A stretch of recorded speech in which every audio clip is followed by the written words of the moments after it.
So when it comes to Tu B'Shvat, it's actually a fascinating thing. The only thing that we, and by we I say us, you know, we'll call it people that have gone through the yeshiva system. Maybe we'll say Litvaks, maybe we'll say Ashkenazim. We know one thing about Tu B'Shvat. What's that? That we don't say Tachnan. That's the only thing we know about Tu B'Shvat is there's no Tachnan, which is actually fascinating. That itself is a little bit of a debated point. Exactly.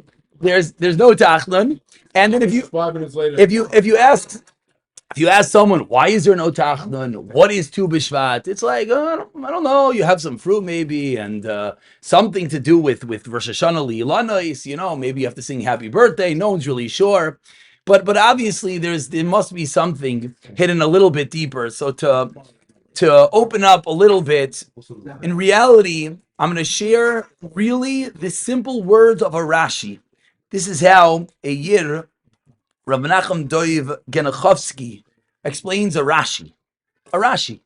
And sometimes a simple Rashi, when learnt slowly, with a little bit of depth, it could really open up what something is. The Gemara Rosh Hashanah, which we all know, I believe, as we just said, is that we hold, like Beis Hillel, that Tu B'Shvat is Rosh Hashanah Li'Ilanais. What's the reason? Why is Tu B'Shvat Rosh Hashanah Li'Ilanais? So Rashi explains that because on Tu B'Shvat, what happens on Tu B'Shvat? Something has to happen with the trees if it's Rosh Hashanah Li'Ilanais.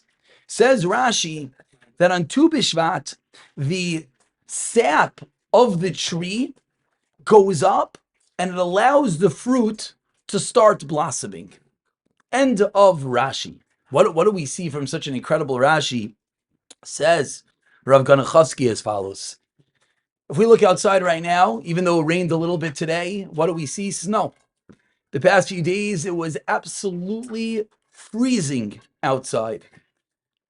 Cold is an understatement. Half the reason we're here is because my toes couldn't handle being in shul that much longer, because the lack of heat and lack of floor don't do so well. So we're literally in the dead of winter. And yet, what did Rashi just teach us? In the dead, in the dark, in the difficult of winter, what is going on starting right now?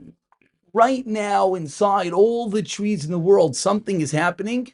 And that is the reason why we're not going to say Tachlan tomorrow.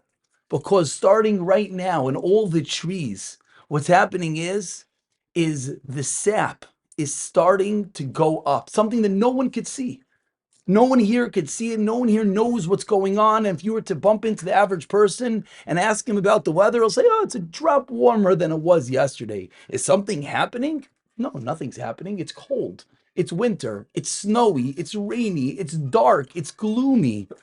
But what do Chazal teach us? What do we see when we just look a little bit deeper?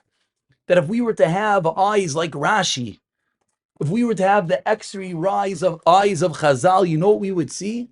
We would see that deep within every single tree, a change is starting to happen. That deep within every single tree,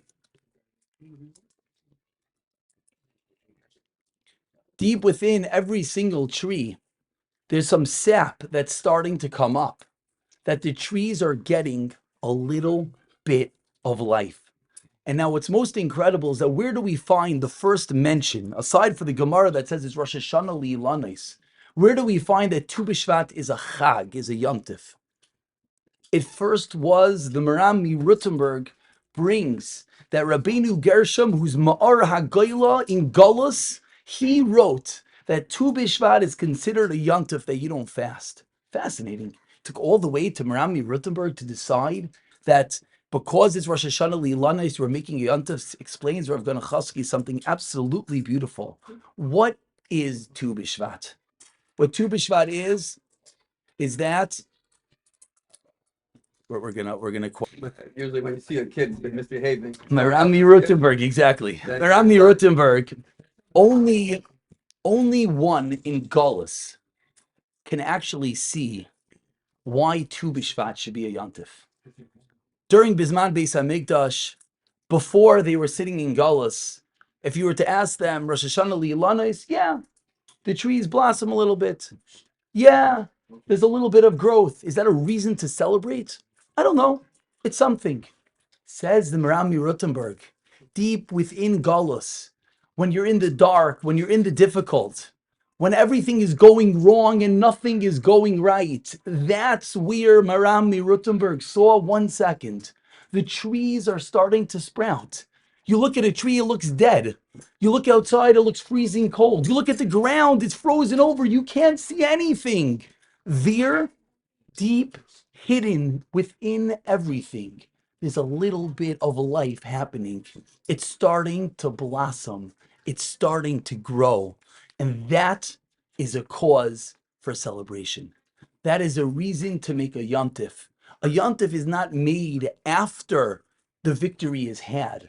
The yontif is made when it starts, when we have a dot of growth. Right now, the trees, nothing changed from yesterday to tomorrow, but hidden within the tree, a little bit of sap is starting to come up. A little bit of life is going to start to allow the first buds to appear in a month or two. That's the reason we make a yontif today. So I think when we see this simple Rashi and we see a simple Gemara, but explained when you think about it deeply, we see such an important lesson for every single one of us. Deep within each and every one of us, there are certainly things moving. Is there one dot of sap coming up that maybe is going to allow for growth? For sure. How do I know? Because everyone, I'm sure, could have sat at home and done many other things. But when you come out and you want to spend some time being a dot more productive, a dot more holy, a little bit more connected, a drop deeper, to tap into something deeper, that is allowing that little bit of sap within us to come up. That's a cause for a yontif. If when we see the trees in the freezing cold and everything is frozen over and it's dark and it's bitter and it's difficult, within the Gullus, says Miram Rothenberg, yes, now in Gullus, when everything is horrible, we have an October 7th, the world is going crazy. We have no clue. God, did you lose control? This doesn't make sense. What, children butchered, the whole world just wild, crazy, and you sit there and you wonder, I can't handle it. Look in the tree. See, there's a little bit of sap. There's a little bit of something coming up. There's going to be a blossom. Right now, it looks all dark. It's actually, I noticed recently, if you look at videos of speakers from other parts of the world, it's like, wow, it's summer. Wow, there's trees. Remember, they used to be green outside. You don't realize you're missing it. But then it's like, wow, you look outside and it's just dead and bark and snow and ich. But it's going to come the summer and there's going to be growth. So today, on the first moment of that sprouting, at the first moment when the sap comes up, that's the reason why only one in Gullus, Miram Rothenberg, teaches us. Everything seems wrong, but look within. Do you have one dot of sap coming up? Do you have one little bit of something? You do. So celebrate. Make a yontif. Don't say tachnun. There's cause for celebration because you're getting a drop bigger, a drop deeper, a little bit more connected. And that's going to eventually end with a chanata, with a sprouting, with the trees growing.